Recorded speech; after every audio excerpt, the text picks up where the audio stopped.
Righto, let's set up an alert. Why set up alerts, you might ask? Alerts help you stay on top of expiries before they bite. First up, hit the add icon and choose the Training Expiry Alert. Write a quick description, say 90-day medical expiries, and assign it to the asset type. Then pop in the skills you want this alert to cover. As I'm going to set up an alert for a company, I will add in all the company skills.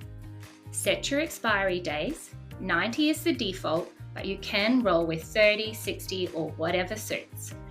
Now, jump into the Schedule tab. Pick a start date. You can skip the end date, set a time, run it weekly, and choose every day. The system only generates an alert if this criteria is met. Last stop, the Email tab. Add your recipients, subject, and body text. Tick the box if you also want individuals with these expiring skills to get a heads up. Hit save, and boom, you've set yourself up to stay one step ahead.